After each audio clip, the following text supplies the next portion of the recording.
न्याय कोर्टामध्ये एक पत्र दिलंय आणि त्या पत्रामध्ये असा उल्लेख केला आहे की मी सचिन वाझे यांना बोलवलं होतं आणि जून ऑगस्टमध्ये 2020ला सचिन वाझे यांना SBUT प्रकरणामध्ये SBUTच्या ट्रस्टींना बोलवून त्यांची इन्क्वायरी चालू आहे आणि त्या SBUTच्या ट्रस्टींकडनं 50 कोटी रुपये जमा करण्याचे मी त्यांना सांगितलं। त्यांनी दुसरा आरोप केलेला आहे की जानेवारी 2021ला मी मुंबई महानगरपालिकेच्या कॉन्ट्रॅक्टर्सना बोलवून त्यांच्याकडनं 50 कॉन्ट्रॅक्टरकडनं प्रत्येकी 2 कोटी रुपये जमा करावे अशा प्रकारच्या सूचना त्यांना मी दिल्या। ह्या दोन्ही गोष्टी धादांत खोट्या आहेत, ह्या मी नाकारतोय। मी शिवसेना प्रमुख बाळासाहेब ठाकरे यांचा शिवसैनिक आहे आणि माझ्यावरती अशा प्रकारचे खंडणीचे कुठलेही संस्कार नाहीत।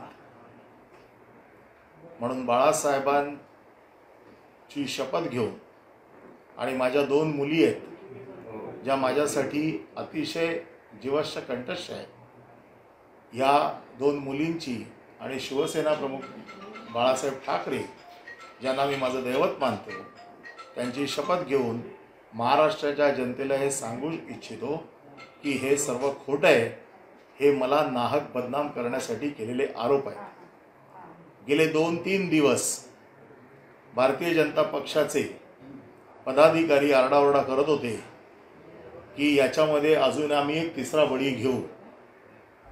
याचा अर्थ त्यांना 2-3 दिवसापासून हे प्रकरण शिजवलेलं आहे, काही दिवसापासून त्यांना या गोष्टीची कल्पना आहे किंवा हे प्रकरण त्या लोकांनी तयार केलं आहे सरकारला बदनाम करण्यासाठी। सचिन वाझे आज पत्र देणार होता याची कल्पना कदाचित त्यांना अगोदरपासून असेल आणि म्हणून ते अगोदरपासून या बाबतीतला गाजावाजा करत होते आणि सांगत होते की तिसरी विकेट आम्ही काढणार आहोत। याचा अर्थ सरकारी केंद्रीय यंत्रणेच्या हाताशी घेऊन सचिन वाझेंकडनं जे आज या पत्रामध्ये आरोप केलेत त्यात एक आरोप पुन्हा एकदा अनिल देशमुखांवरती केलेला आहे, एक आरोप माझ्यावर केलेला आहे आणि तिसरा आरोप अजित पवार जे महाराष्ट्राचे उपमुख्यमंत्री आहेत त्यांचा जवळचा माणूस म्हणून घोडावत जो आहे त्याच्याबद्दलची माहिती याच्यात दिली आहे की त्याने गुटखा प्रकरणामध्ये मदत करावी अशा प्रकारच्या गोष्टी दिलेल्या आहेत। ह्या जे 2 आरोप माझ्यावर केलेले आहेत याचा माझा कुठलाही संबंध नाही। अशा प्रकारची कुठली चौकशी त्या SBUTची चालू आहे हे देखील मला माहीत नाही आणि महानगरपालिकेच्या कुठल्याही कॉन्ट्रॅक्टरशी आपल्याला सगळ्यांना माहिती आहे, कोणी सांगू शकतं की महाराष्ट्र नगरपालिकेच्या कुठल्याही कॉन्ट्रॅक्टरशी माझी ओळखही नाही आणि त्यामुळे मी आज कुठल्याही चौकशीला सामोरा जायला तयार आहे। मी कुठल्याही चौकशीला मला चौकशीला बोलवावं, माझी चौकशी करावी आणि चौकशी सत्य बाहेर येईल। मग ती आत्ता CBI कालच CBIची ऑर्डर झालेली आहे आणि आज त्या पार्श्वभूमीवरती हे पत्र आलेलं आहे। सचिन वाझेचे जे आरोप आहेत की मी त्याला जानेवारी आणि जूनमध्ये सांगितलं होतं, मग गेल्या इतक्या दिवसामध्ये त्याने कधीही या बाबतीत तक्रार केली नाही। परमवीर सिंग यांनी जे पत्र अनिल देशमुखांच्या बाबतीत लिहिलं त्यात देखील ह्याचा कुठेही उल्लेख नाही। सचिन वाझेला अनिल देशमुखांनी पैसे गोळा करायला सांगितलं असा आरोप परमवीर सिंगांनी केला होता। ते जे पत्र दिलं ज्याच्या आधारावरती CBI आले त्याच्यात देखील कुठे उल्लेख नाही। परंतु मुख्यमंत्र्यांना बदनाम करण्यासाठी मुख्यमंत्र्यांच्या जवळच्या माणसांना बदनाम करणं गरजेचं आहे, हा एक स्ट्रॅटेजीचा भाग आहे आणि अशा प्रकारची बदनामी करून ह्या सरकारला बदनाम करण्याचं जे धोरण भारतीय जनता पक्षाने आयोजित केलेलं आहे त्याचा हा एक भाग आहे आणि म्हणून कुठल्याही चौकशीला मग ती चौकशी NIA करेल। बेसिकली NIAची चौकशी ही स्फोटकाच्या प्रकरणातली आहे, त्याचा अजूनही तपास लागलेला नाही की ती स्फोटकं कशासाठी ठेवलेली आहेत, परंतु हे प्रकरण वेगवेगळ्या दिशेला नेण्याचं काम हे आत्ता चालू आहे आणि म्हणून CBI, NI, रॉ माझी नार्कोटिक्स जरी केली, नार्कोटेस्ट जरी केली तरी त्या टेस्टला देखील मी तयार आहे. त्याच्यामुळे कुठल्याही चौकशीला सामोरं जायची माझी तयारी आहे. आणि त्याच्यामुळे माझ्या बदनामीसाठी माझी बदनामी करून सरकारची बदनामी करायची हा जो डाव आहे त्याच्यासाठी मी कुठल्याही चौकशीला तयार आहे. हे सांगण्यासाठी मी तुम्हाला आज इथे बोलवलं आहे. आणि ज्या जनतेने आम्हाला निवडून दिलेलं आहे त्यांना वस्तुस्थिती कळावी. ज्या शिवसैनिकांचा माझ्यावरती विश्वास आहे त्या शिवसैनिकांना कळावं की मी बाळासाहेबांचा शिवसैनिक आहे. अशी चुकीची कामं कुठली करणार नाही आणि ह्यापुढे केलेली नाही आणि ह्याच्या पुढे देखील करणार नाही हे सांगण्यासाठी मी तुम्हाला आज ते बोलत आहे. सर आप हिंदी में आपका निवेदन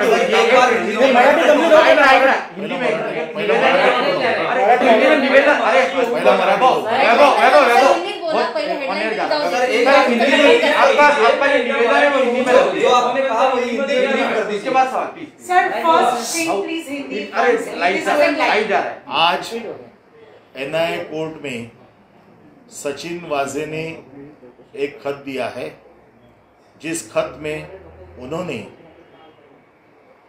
माननीय माजी गृह मंत्री अनिल देशमुख, अनिल परब और अजित पवार के एक निकटवर्तीय श्री घोड़ावत इनके ऊपर आरोप किए हैं. मेरे ऊपर जो आरोप किए हैं जिसमें उन्होंने कहा है कि SBUT प्रोजेक्ट के ट्रस्टियों को मैं बुलाए और 50 करोड़ रुपया उनसे मांगे. दूसरी बात उन्होंने कहा है कि मुंबई महानगर पालिका के कॉन्ट्रैक्टर से हर कॉन्ट्रैक्टर से 2-2 करोड़ रुपया जमा करे. मुझे आज भी ये पता नहीं चल रहा है कि सचिन वाजे एक PI था और मैं कौन से कैपेसिटी में उसको ये बात कह सकता हूँ और उससे ये बात कर सकता हूँ कि वो इस चीज़ को हमारे लिए कुछ काम करे. आज सेंट्रल एजेंसी के तरफ से आज ये जो कुछ बीजेपी के लोग 2 दिन से ये कह रहे थे कि अनिल परब का नाम आने वाला है, अनिल परब को रेजिग्नेशन देना होगा. उस 2 दिन के दौरान ही हमें ये पता चल रहा था कि जानबूझ के कुछ ना कुछ ये हो रहा है, क्योंकि 2-3 दिन से पहले ये बोल रहे हैं कि अनिल परब को रिजाइन करना पड़ेगा. इनको कैसे पता था कि सचिन वाजे ऐसा कोई खत देने वाला है? इसका मतलब यह है कि सरकार को बदनाम करने के लिए जो रणनीति बनाई गई है और महाराष्ट्र के मंत्रियों को बदनाम करके सरकार को बदनाम करना है, ऐसा उसमें ये जो दिखाई दे रहा है सामने दिखाई दे रहा है. सचिन वाजे ने अगर जुलाई में या जनवरी में मैंने उससे कुछ बात कही थी तो आज तक वो किसी को क्यों नहीं बताई. कल CBI आने के बाद में आज लेटर लिखा जाता है. परमवीर सिंह ने जो आरोप किए थे सरकार के मंत्रियों पे, उसमें कहीं पर यह लिखा नहीं था कि अनिल परब भी इसमें आरोपी है, अनिल परब ने भी कोई मांग की है. मतलब कमिश्नर के लेटर में कोई चीज़ नहीं है. आज अचानक से सचिन वाजे कोर्ट को कुछ लेटर लिखता है. इसका ये मतलब है कि सचिन वाजे से ये कुछ चीज़ें करवाई जा रही है जहाँ तक सरकार की बदनामी हो सकती है. ज़्यादा से ज़्यादा सरकार को बदनाम करने की कोशिश की है. मैं आपके माध्यम से महाराष्ट्र की जनता को बताना चाहता हूँ, मैं शिवसेना प्रमुख बाला साहब ठाकरे जी का कार्यकर्ता हूँ, उनकी सोच में भला पड़ा हूँ और मेरी 2 बेटियाँ हैं जिनको मैं बहुत चाहता हूँ. ये दोनों की सौगंध खा के मैं कहता हूँ कि ऐसा कोई काम मैंने किया नहीं है. ये दोनों कामों से मेरा कोई संबंध नहीं है, लेकिन मुझे बदनाम करके सरकार को बदनाम करने की ये जो रणनीति चल रही है, इसलिए मैंने आज आपको यहाँ पर बुलाया है. क्योंकि 25 दिन हो गए सचिन वाजे को अरेस्ट करके, लेकिन आज तक कभी ये चीज़ आई नहीं. कल CBI आने के बाद में अचानक ये चीज़ें आती है.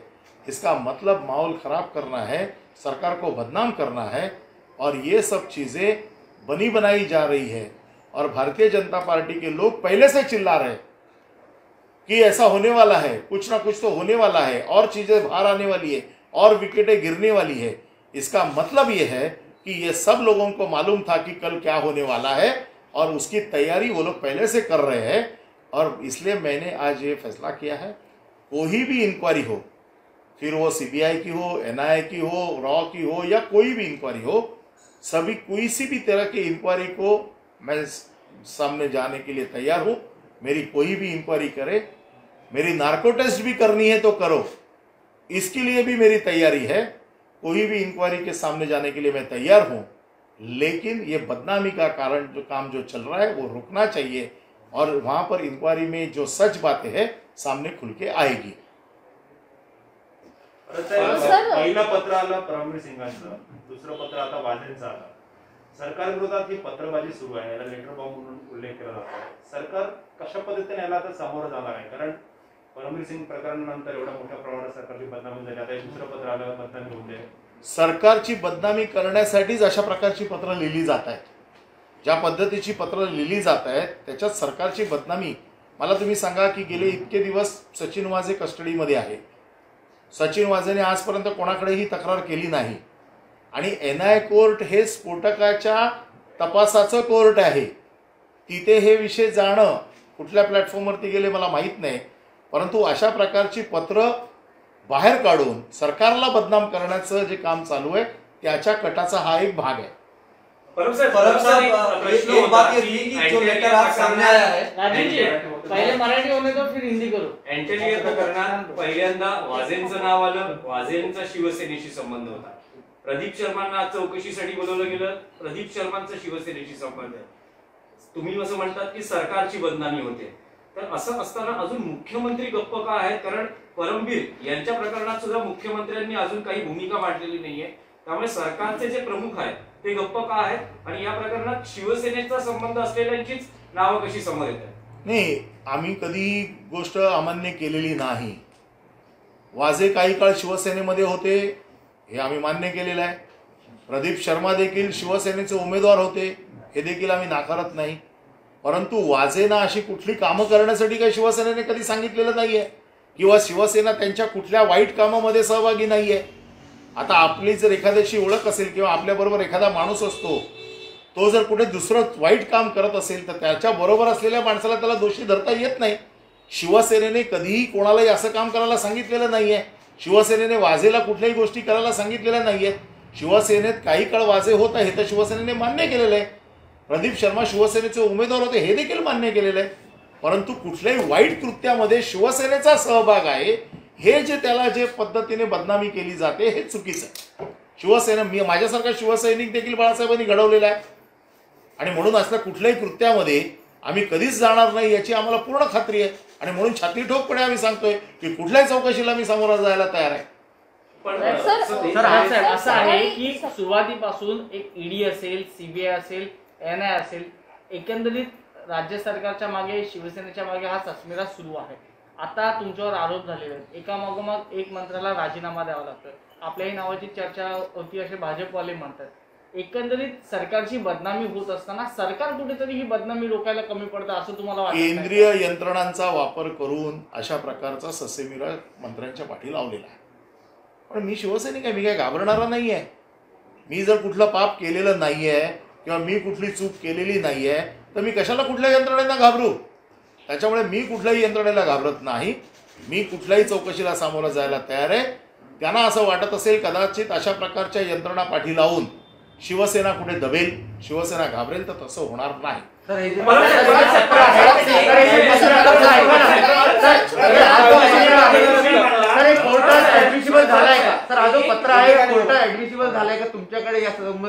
मला माहित नाही कोर्टात ऍडमिसिबल झालंय की नाही। खरं म्हणजे या पत्राची दखल कोर्टाने घ्यायला पाहिजे की नाही पाहिजे हा कायदेशीर विषय आहे। मला जे काही कायदा कळतो त्याच्यामध्ये ह्या पत्राची दखल काही कोर्ट घेईल असं मला वाटत नाही। तरी देखील एक प्रकारच्या अशा प्रकारची लेटर्स बाहेर काढून जे काही बदनामीचं लेटर बॉम्ब, त्यांना असं वाटत असेल की हा लेटर बॉम्ब आहे, परंतु अशा बॉम्बमुळे आमच्यावरती काही परिणाम होणार नाही। त्याचं कारण असं आहे की अशा कुठल्याही कृत्यामध्ये आमचा सहभाग नाही। कुठल्याही चौकशीला सामोरं जायला तुम्ही तयार आहात? केंद्राचा दबाव आहे, ज्या यंत्रणा आहेत त्या केंद्रीय यंत्रणा आहेत। उद्या सीबीआयची चौकशीची मागणी झाली, सीबीआय चौकशी लागली तर तुमची भूमिका काय असणार? मला चौकशीला बोललं तर मी जाईन ना समोर। राजीनामा देऊन मी बिलकुल राजीनामा देणार नाही। त्याचं कारण असं आहे मी कुठलंही पाप केलेलं नाही आणि त्याच्यामुळे मला चौकशीला बोलवा। मी जर दोषी असेल तर मला फासावर लटकवतील माझे पक्षप्रमुख, परंतु मी कुठल्याही चौकशीला सामोरं जायला घाबरत नाही। मी कुठल्याही चौकशीला सामोरा जाईल। प्रश्न हा आहे की त्या लोकांनी अशा प्रकारचे लेटर बॉम्ब टाकायचे आणि आम्ही धडाधड राजीनामे द्यायचे, हा त्यांचा उद्देश आहे. आणि म्हणून मी जर कुठलं पाप केलेलं नसेल तर मला कुठल्याही चौकशीला सामोरं जायला घाबरण्याचं काही कारण नाही. परंतु साहेब, तुमचा मुख्यमंत्र्यांशी या प्रकरणात काही संवाद झाला आहे का? हे पत्र थेट तुमच्या मला आता कळलं पत्र, म्हणून मी ताबडतोब आपल्याला पहिलं बोलवलं. आपल्याशी बोलून नंतर मी मुख्यमंत्र्यांकडे जाईल. सर दुपारी क्राईम ब्रांचमधल्या 2 अधिकाऱ्यांची चौकशी झाली, त्या संदर्भातलं स्टेटमेंट त्यांचे बाहेर आले. याच्यामध्ये परमबीर सिंग यांनी जे पत्र लिहिलंय याच्या संदर्भात प्रश्नचिन्ह निर्माण झालं होतं आणि त्याच्यानंतर पुन्हा एकदा अशा पद्धतीनं हे लेटर मी बाहेर पुन्हा एकदा सांगतो की वाजेचे हे पत्र हे काही खरं आहे असं मला वाटत नाही. कदाचित उद्या हे देखील खोटं ठरेल, परंतु उद्देशच हा आहे की अशा प्रकारची पत्रकं बाहेर काढायची, मीडियाच्या माध्यमातून लोकांच्या मनामध्ये संभ्रम निर्माण करायचा, गोंधळ निर्माण करायचा आणि सरकारची प्रतिमा बदनाम करायची, सरकारचे मंत्री कसे खराब आहेत अशा प्रकारचं चित्र निर्माण करायचं, हा याच्या मागचा उद्देश आहे. या पत्रातला कंटेंट आता वाजे तर आतमध्ये आहे, काय माहिती कशा पद्धतीने हे पत्र त्यांच्याकडनं आलंय, कुठल्या टर्म्सवरती आलेलं आहे. त्यामुळे म्हणून माझं म्हणणं असं आहे की या काय ज्याची कशाची चौकशी व्हायची ती चौकशी होऊन जाऊ देत. मला ज्या चौकशीला बोलवतील मी चौकशीला जाईन आणि त्याच्यात काय ते सत्य बाहेर येईल. पण हे पत्र आता बाहेर आलेलं आहे, पत्र बाहेर आल्यामुळे तुमची जी बदनामी झाली तर या प्रकरणात तुम्ही नुकसानी संदर्भात मी पूर्णपणे कायदेशीर लढणार. मी लढणारा कार्यकर्ता आहे, मी पूर्णपणे लढाईच्या तयारीत आहे. त्याचं कारण असं आहे की असं घाबरवून किंवा अशा प्रकारच्या धमक्या देऊन किंवा अशा प्रकारचे आमच्यावरती आरोप करून मी बिथरणारा कार्यकर्ता नाही. मुख्यमंत्र्यांचे आपण निकटवर्ती आहात, तर तुम्हाला टार्गेट करणं की मुख्यमंत्र्यांना टार्गेट करणं? मला टार्गेट करूनच मुख्यमंत्र्यांना टार्गेट करण्याचा हा प्रयत्न दिसतोय.